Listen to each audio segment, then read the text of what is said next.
Hi, it's Sandy Shellis from Environmental Coffee House, and I'm out here and sitting at my picnic table at 92 degrees with my lovely soft neck brace on.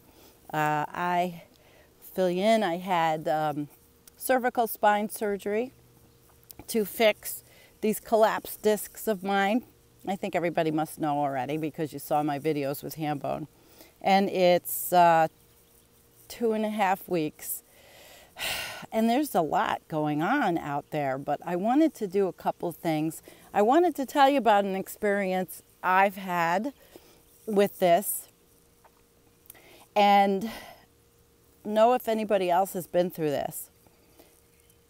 And I also want to plug a channel, a YouTube channel that I've been watching. And I'm going to start with that YouTube channel I've been watching. His name is Jim Massa. He's a scientist and he lives in Alaska. And Jim is teaching us. He's like a science teacher. And he goes over all kinds of different topics. He really does a great job. I have been listening to his videos. He doesn't have a lot of subs yet, and I would like to help him get those subs because I'm feeling a lot of, well, good vibes. He's a little, you know, he's a teacher. And it's kind of like sitting in a class, but there's nothing wrong with it. And today he was doing something on the warming of the Antarctic, and I find his videos really educational for me, the novice who's learning. I was never a science person. I was never, you know, a major in science. I didn't go past biology. I did not like dissecting frogs, but I do like his channel. It's called Science Talk, but I will put a link to it, okay, for you guys. So, what else? So here's my experience. I had my surgery, and everything was going, you know, well. And they tell me, okay, well, you're a candidate for this bone growth stimulator. I'm thinking, okay. The guy comes over a week after my surgery and fits me this thing, this contraption goes around your neck, and it's got a, you plug it in and then you take it out and you put it on. You have to wear it 4 hours. So I do what I'm supposed to. You know, I'm thinking, well, this is a stimulator. It's supposed to help me. I'm high risk, I guess, for maybe failing a fusion. I don't know. But I used it. And I ended up suffering from the worst mind-crushing migraine I ever had. I've never had migraines.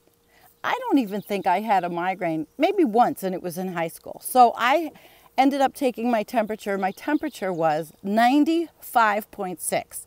I have 2 thermometers. So I took my temperature several times. 95.6. It took 6 hours to get it back up to 97. And I couldn't keep anything down. I mean, I was really sick. And this is like 2 weeks after surgery. It has nothing to do with the surgery. So I call the doctor and the surgeon. I call my primary. No one knows anything, you know. Oh, you'll have to go for blood work. Oh, if you don't get better, you have to go to the emergency room, blah, blah, blah, blah, blah. And I was kind of freaking out because I really did not know what was going on. I was so miserable. So I did not read the book that came with it to look at the adverse effects because I thought, well, gee, you know, the salesman that comes over to the house would tell you that there could be adverse effects, or the surgeon, when I called the surgeon, that there could be adverse effects. What this thing does is you put it around your neck and it has an electromagnetic field that is supposed to hasten bone growth. Well, what it did in me was hasten a freaking migraine, and I felt like I was going to die. And it happened twice. And I have to say thank you to my brother-in-law who brought me over some kind of migraine medicine that helped me because the doctors wouldn't. And when I told the doctor what the medicine was, they wouldn't prescribe it to me because they said it could be habit forming. I'm old, I'm in pain, and fuck you. You know, I don't want a habit. I don't want a migraine. So finally, I figured this out by reading the stupid book, and I am 1 in 4 out of the test group of 163 people that gets a migraine and nausea and sick from this electromagnetic field that is putting what God knows what at the base of your brain, basically. And I will not use it. But that was pretty scary, and it didn't have to happen, but no one could fucking tell me what was wrong with me. And you would think that if a surgeon is going to do surgery on you and they're going to tell you that you are a candidate for a bone growth stimulator, that they would at least give you an idea, or they would tell you what the hell is wrong. You know, that could go wrong. Well, no, that didn't happen. So I'm alive. I will not go near that thing. And High Random Variable has joined us, and he says heat index of 107 outside in Boston. Yes, it is 92 here, and I don't even know what the heat index is. I just came outside because it's nice out, and I didn't want to sit inside and do this, and I wanted to touch base with everybody. It's been a while, you know.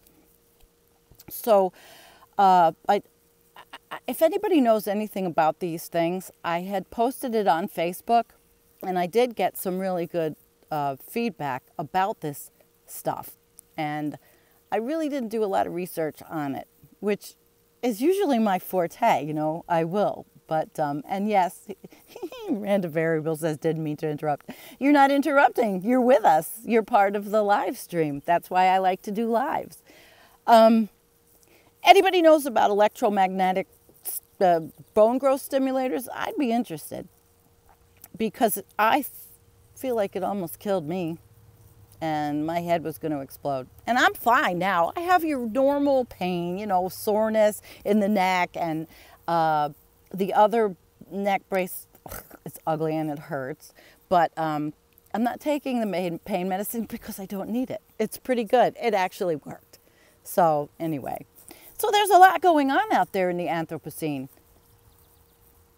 Read an article by George Monbiot. I've been reading articles. There was one article that just blew my mind about Bayer and Monsanto.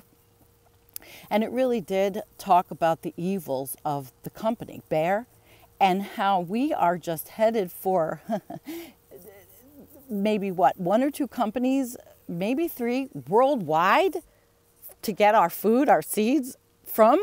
I mean, we're really in trouble. And I'm trying to stay away from the negativity so I can heal. But of course, when you run a page, that's busy page on Facebook, and you have a team and there's 11 articles a day plus breaking news, how do I not? I can't take a break. Is it an addiction? Maybe. But this is life. This is what's happening. And so that one is interesting. It's pretty scary. And then there was another article about the tropical rainforest, which we read about every week. And I think this one, and I don't have any notes with me, this one was about the size of rainforest that's being lost. I think it's Indonesia, but the size that's being lost and the amount that's being lost exponentially. I try so hard to say that the spirit of humans are going to find answers, but everything says no. Geopolitically and, you know, with Trump in office and all of the things that are going on. I hate to be this way, but I don't see an end to the carnage all over the world. I don't see things changing. And while people are out, and believe me, I think it's worthwhile, what's happening in the United States with internment camps and immigrants is disgusting. I'm ashamed of my country. But at the same time, the Arctic is melting. Again, exponentially. And what is giving me the idea that things are going to be so wonderful? other people are making comments on other videos about no bugs. Well, there's bugs here, but in certain parts, there's no bugs on your vehicle. I've talked about that. I don't know what it is today. I guess it's just catching up. And I'm typically, you know, what, the positive doomer, the cheerful doomer, whatever. And I can't muster it up. I'm also reading a book, and the Peter Carter's book about the climate deniers, and there's really nothing that I can say to you today that is telling me we're going to be okay. Because I don't think so. Listen, if modern medicine almost freaking killed me, and even thinking about what did I have to do, shut off every cell phone in the house so I wouldn't have all these wireless things going through my house. I'm not one for conspiracy theories, but geez, maybe there is something to this EMF shit, because I was deathly ill. Mark J., if you're watching this, I'm trying. I've been listening to the positive, helpful videos when I can. I've been trying. But I just wish I could find a glimmer of hopium out there. And it's not because of surgery. It's because of reality. Well, anyway, guys, I wanted to just touch base with you on how I am. And I know Hambone's going to come back, and he's up in Vermont, and things are going well, I hope, for him. You know, they're going well for me, but that was it. I just wanted to say hi, and Random says, I believe in miracles, you should too. Hi, and Sandy's here. Hopium just doesn't work every day. No, it doesn't work every day, Sandy says. It's nice to see my friends joining us. I don't have a clue how this looks because my internet, again, is so shitty. I probably should have just taped a video, but I like the live, you know. So peace, everybody. I've kept you long enough. I will see you soon. I am getting better, and I cannot wait to dig into some really meaty subjects. For you. For me. And don't forget Jim Massa. And he is a science guy, and I'm telling you, he's wonderful. And Random Variable says he's just kidding. He's cute. All of you, you're all awesome. Peace, guys. Thanks for coming and visiting me. Thank you. Have a great, good one. Because I never can shut this off right. Peace. Bye.